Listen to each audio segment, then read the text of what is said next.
et des créations d'emplois. Merci, madame. La parole est à monsieur Philippe Gosselin. Merci, Monsieur le Président. Avant de m'adresser à Monsieur le Premier ministre, je voudrais peut-être dire quelques mots à Monsieur Sapin et lui dire qu'il est réellement le ministre du chômage et sans doute de la méthode Coué et peut-être est une façon de nous préparer au discours présidentiel de demain soir. Mais j'en reviens à ma question au Premier ministre. Dimanche dernier, malgré une mauvaise volonté vraiment caractérisée de la préfecture de police et du ministre de l'Intérieur, une foule immense a, une fois encore, manifesté son opposition résolue au projet de mariage homosexuel. Mais il y a un tournant, c'est plus largement les coups portés à la politique familiale qui sont dénoncés. Nous ne voulons pas de cette casse programmée de la famille. Par ailleurs, dans ces moments difficiles qui touchent de nombreux Français, les chiffres du chômage publiés hier soir, catastrophiques, rappellent le gouvernement à l'ordre.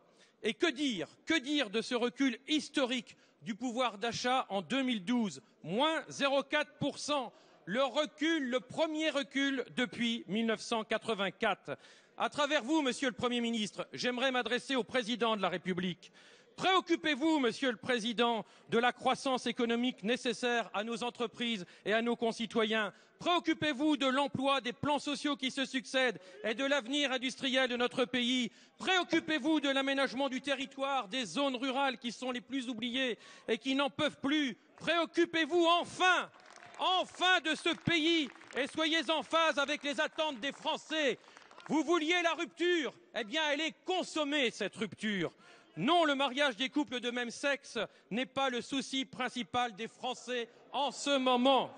Vous êtes en train de vous couper du peuple de France. Il faut retirer le projet. Monsieur le Premier ministre, je vous le demande, demandez au Président que demain il annonce le retrait de ce projet de loi de mariage. La parole est à monsieur Alain Vidalis, ministre chargé des relations avec le Parlement. Que l'on écoute en silence. Merci, Monsieur le Président. J'essaye, Monsieur Gosselin, de comprendre que votre démonstration, notamment sur le fait que nous devrions prendre plus de temps, et le gouvernement partage totalement votre appréciation, à débattre ici de textes qui concerneraient les questions majeures que sont l'emploi et le développement économique. Mais alors, Monsieur Gosselin, il va falloir que vous nous expliquiez où est la cohérence de la part de ceux, et notamment vous étiez au premier rang, qui ont contraint cette Assemblée à délibérer pendant des heures et des heures sur la question du mariage,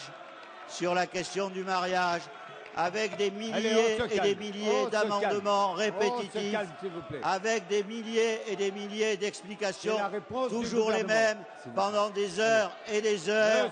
Vous avez le droit de choisir, les textes prioritaires sur lesquels vous vous investissiez, mais vous n'avez pas le droit de dire exactement le contraire pendant les questions d'actualité. Vous aviez choisi, vous, vos priorités. Ça n'était pas les nôtres. Nous n'opposons pas le social et le sociétal. Et ce que dira le président de la République demain s'inscrira dans cette démarche. Hier encore, le gouvernement a annoncé la création de 2000 emplois pour Pôle emploi.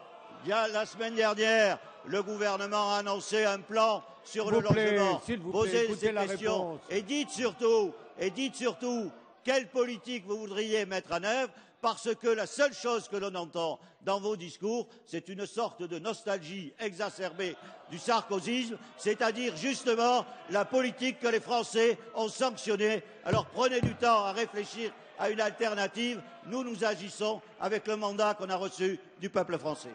Merci. Allez, on retrouve